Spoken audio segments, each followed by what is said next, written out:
what's up, Midnight Strikers? I am back with another single review, and this time I'm actually going to be focusing on a band that I haven't talked about in a very long time, Bullet For My Valentine, and for good reason. Their last atrocity that they released, entitled Temper Temper, was enough to practically make me vomit. And yeah, I did actually give it a fair review. I thought it was okay at first listen, but I didn't really know what I was listening to. I tried stomaching it a second time after reviewing it, and immediately just my expectations lowered. I was just flabbergasted at how bad and how piss poor of a record that is. So more on that is to come in my reflections video, but you know, I really usually don't do track reviews. This is my first track review since last summer. So the reason being is because usually the first debut single comes out, give or take like a month or two before the album, and I can just talk about the singles in the actual album review that I usually do. So this one though, however, by Bullet For My Valentine, is entitled Raising Hell, and I don't know if it's going to be on an album. I don't know if it's going to be on a soundtrack for maybe a video game or a movie or something. I don't know why they're releasing this, but my thoughts is they're actually probably trying to release this to make up for the atrocity, the abomination that was Temper Temper, of which I actually had to change my rating of twice. Originally I said 7 out of 10, then I said 6 out of 10, and then finally I was just like, fuck it, it sucks, 5 out of 10.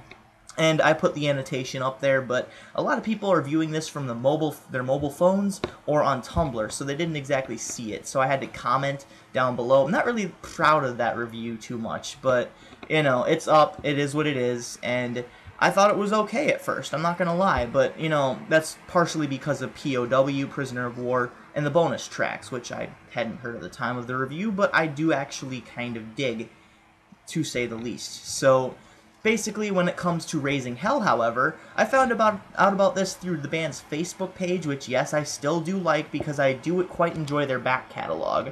And found out about this through their Facebook. They posted a link through their Twitter, and it was just the screaming portions, and I was quite intrigued. But before I heard this, I misread the title as Raise Hell, and I thought they were covering Anthrax's Raise Hell off of their Armed and Dangerous EP, and I'm just like, wait, Matt Tuck singing high notes?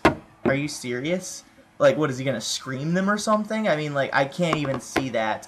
So basically, I went into this with a little bit of apprehension. No, I'm not gonna lie, a lot of apprehension due to the title and due to the Temper Temper incident that happened when they released it. I mean, their Facebook page was just so filled with hate. So basically, though, this actually kind of makes up for it. I mean, this song is very dark, it's very dreary, it's very atmospheric at the same time. It just really sets the mood from the first note that is played, from the first few notes, per se.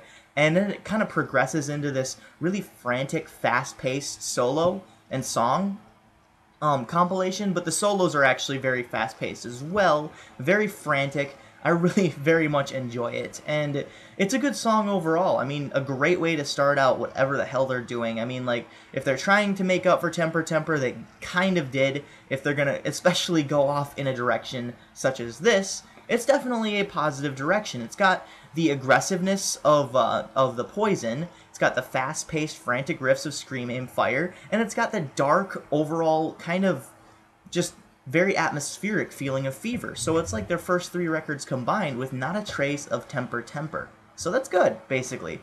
Overall, I'm probably going to give this track a 9.5 out of 10 because I really like it. I actually really like it. I didn't know what to think of it at first, but once I started listening to it a few times, I really quite enjoyed it. Jason James is starting to scream again, as opposed to Matt Tuck, and it just sounds very aggressive and just very good overall. So with that, thank you very much for watching. This is Midnight Strike 3625, 9.5 out of 10. Go check it out, keep calm, and rock on.